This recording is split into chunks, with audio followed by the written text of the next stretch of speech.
Sama-sama tayong magiging saksi! Gustong paimbestigahan ng ilang kongresista si Vice President Sara Duterte matapos siyang pangalanan ng dating pulis ni si Arturo Las Cañas na pasimuno umano ng Oplan Tukhang sa Davao City.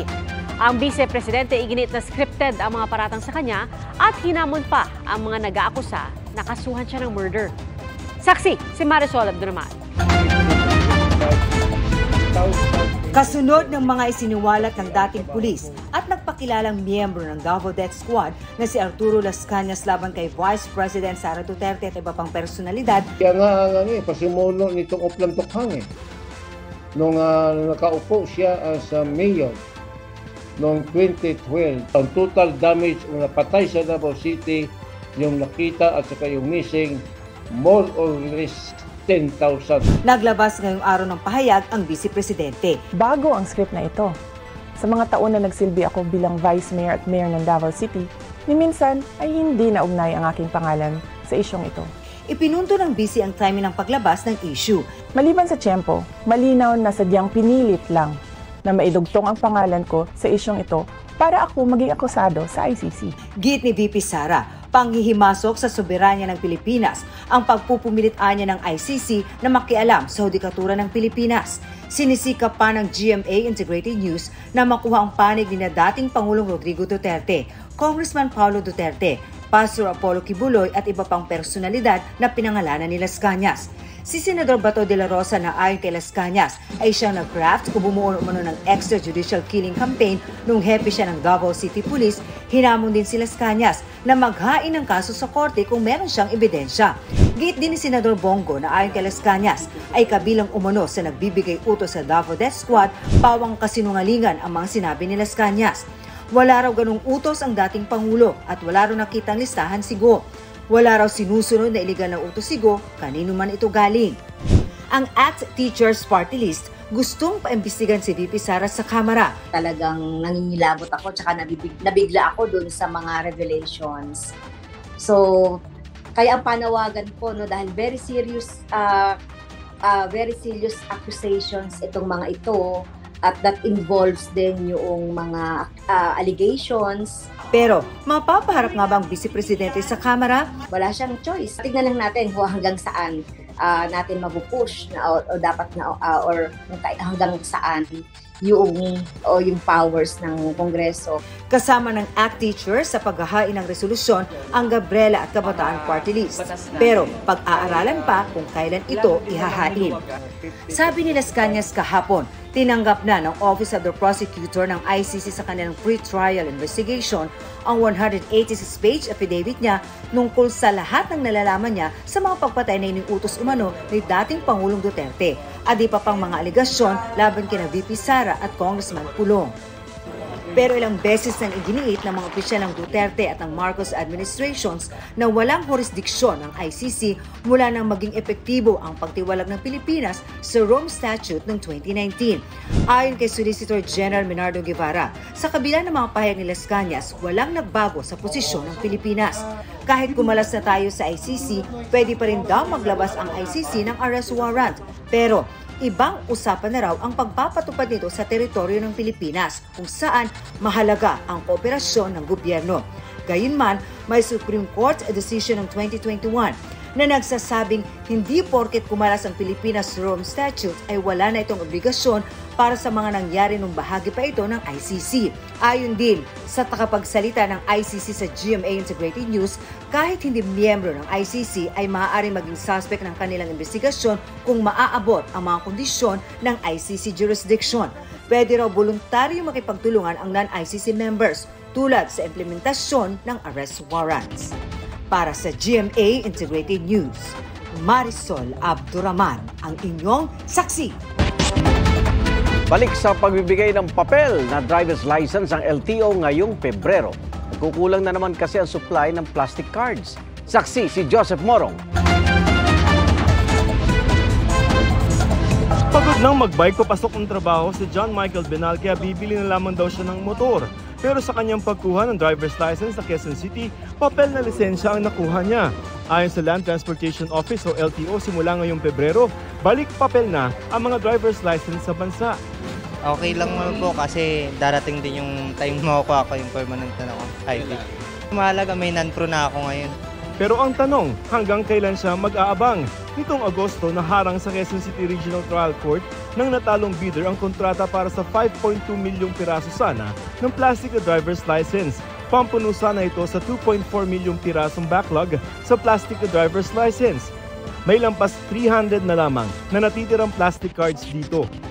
May iba namang sunerte pa rin na makakuha ng plastic na driver's license. Dito sa Quezon City Licensing Office, 300 plus na lamang yung natitira ng mga plastic na driver's license. Pero hindi ito para sa lahat. Nakalaan lamang ito dun sa mga OFW, PWD, mga senior citizens. At kung nag-apply kayo mula May hanggang September nung isang taon, pwede na kayong bumalik dito para kunin ang inyong plastic na driver's license.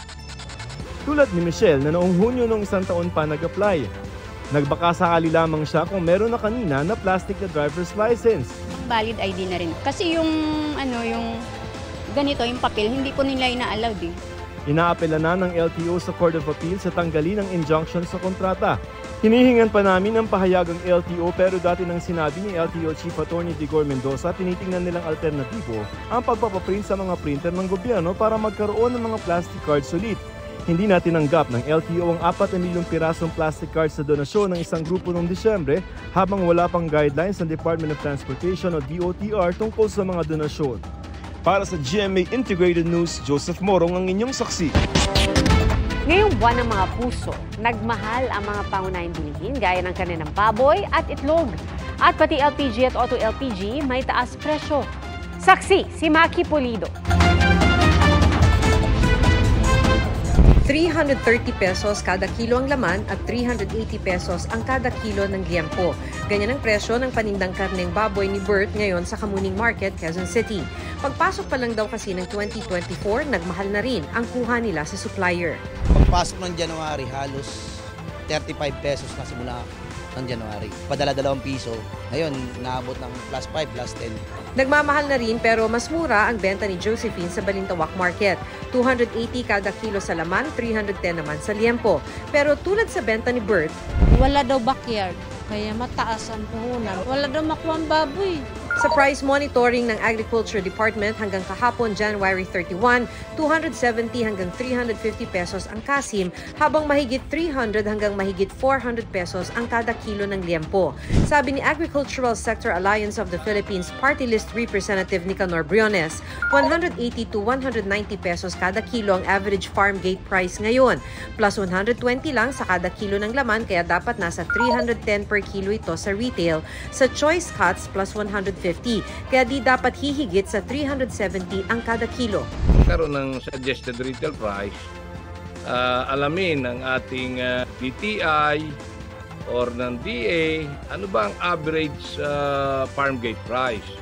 And then more or less, doon maglalaro yung presyo. Ang kada piraso ng itlog tumataas din daw sa retail kahit mababa ang farm gate price. Ang farm gate price ng small halimbawa nasa 4 pesos pero ibinebenta ng 7.50 kada piraso. Kahit na bago pa raw magpasko ay nagsimula ng bumaba ang farm gate price, nagtaas pa ng 50 cents ang benta dito sa Kamuning Market. Lugi na kami ngayon. Itong sitwasyon namin na lugi kami, sana makinamang yung mga consumers. Wala pang pahayag ang Department of Agriculture kaugnay sa mga taas presyo.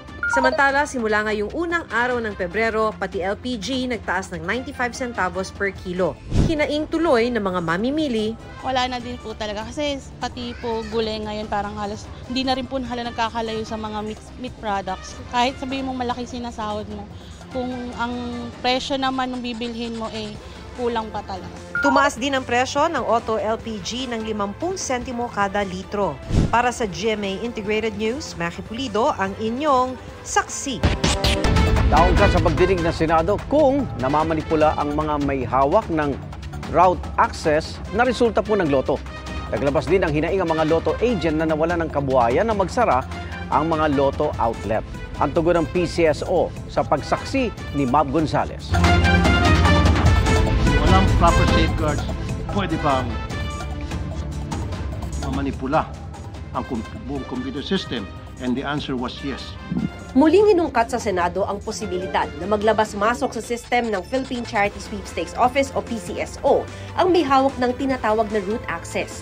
Dapat daw, nasa PCSO chairman ng isang root access. Kailangan, 2, 3, 4, 5 susi. Marami maka-access. Pero kailangan po magkakasama sila para mabuksan. Yun po ang ibig kong sabihin. Hindi po pwedeng isang tao lang ang magbubukas. Giit ng PCSO Office of the General Manager, hindi porke may root access, pwede nang mamanipula ang lotto winners. Pwede lang makita ang ilang impormasyon tulad ng bilang ng tumaya. May third party rin daw na nagbabantay pag may lotto draw. Isinumitin na rin ng PCSO sa Senado ang listahan ng mga naka-jackpot sa loto mula July 2023 hanggang January 30, 2024, kabilang ang binayaran nilang buwis. Tiniyak ng Senado na mananatiling itong confidential. Tinuloy din ang pagdinig sa hinaing ng mga umano'y lotto agents na hindi raw nakonsulta sa iLotto pero apektado ang kabuhayan. Nagtatrial and error sila. Kami yung naapektuhan ng malaki. Bilang mga lotto agents po, kami po ang nagpapasok ng pera sa gobyerno day in and day out. But every time na may gagawin kayo mga major decision, out kami. We oppose iLotto, Mr. Chair, because that will eventually wipe out us from business and lotto outlets will become useless and irrelevant. Kasabay ng paglulunsad ng iLotto ang paggamit ng mga bagong terminal. Pero aabutin pa ng 8 hanggang 10 buwan bago mabigyan ito ang nasa 2,000 lotto outlet na ipinasara muna. Hindi na raw uubra ang mga legacy lotto terminal na hiniling ng mga agent na magamit muna. The legacy system or terminals are actually end of life already, Mr. Chair, and is not compatible with the Philippine lottery system. And it is no longer feasible, Mr. Question din ang pagbibigay ng 3-digit lotto game sa Small Town Lottery o STL. This was approved by the Office of the President. Siyempre, kayo po ang nagpipid niyan. Anong pakialam ni Presidente BBM sa mga polisiya sa lotto? He's so busy with bigger problems that we have in our country, not the 3-digit game. Hahanapan daw ng solusyon ng PCSO ang pagkawala ng kabuhayan ng lotto agents at tellers. Bago nito, pinalutang ng mga senador ang pagtigil muna ng bola ng loto habang iniimbestigahan ang integridad nito. Mathematically improbable. Sunod-sunod, pare-pareho pa yung apelyido ang nananalo. Ano ba yan? Bulastugan na yan. And I'm very happy that they're finally investigating it. Sabi ngayon ng Senate Minority Leader, dapat bantayan ang nangyayari sa pagitan ng bola at anunsyo kung may nanalo. Yun yung kasi database po yun. Para in-search yung database. Kaya ang tanong, sino ba may access dun sa computer na may hawak dun sa database? Pwede naman daw ipatigil ang iLotto na nasa pilot testing pa lang. Para sa GMA Integrated News, ako si Mav Gonzalez, ang inyong saksi. Naging mapait ang matamisanang date ng magkasintahan sa isang park sa Maynila dahil sa tumangay ng gamit nila. Arestado isa sa mga suspect at saksi, si John Consulta, exclusive. Habang tila sweet na sweet ang magkasintahang ito sa isang public park sa Maynila, may dumating na 2 taong may dalang bisikleta. Ang isa, sumirip saglit. Daang-daang lumapit sa magkasintahan at mabilis na kinuha ang isang bag. Agad umalis ang 2 salarin sakay ng bisikleta. Malamang binabantayan na ito ng mga suspect natin. Nagkaroon ng pagkakataon, nilapitan nung lalaki, kinuha yung bag at pinasa dun sa kasamahan niya na si alias Salve. At umalis na sila at makikita naman natin dun na hindi napansin nito mga biktima natin yung pangyayari. Natukoy at naaresto ang isa sa mga suspect, isang babaeng 3 buwang buntis. Umamin siya sa krimen. 700 lang po yun. Laptop at saka isang. Bakit mo nagawa po? Sa pangangailangan lang po. Sa pagkain. Hindi rin po ako nagsisisi. Nagawa ko na magsisisi ka pa. Hindi na po. Hinahanap pa ang kanyang kasabwat. Upo lang. Sinilakay naman ng pulisya ang tindahang ito sa Manila kung saan ibinenta ang mga ninakaw nila na gamit. Dito na-recover ang laptop at cellphone na ibinenta sa halagang 700 pesos. Inaresto ang 2 inabutan sa tindahan. Tumanggi silang magbigay ng pahayag. Bukod sa narestong salisi, kakasuhan din daw nila ang mga taong na huling bumibili ng mga ninakaw na gamit. We will file a complaint against them for the violation of the anti-fencing law.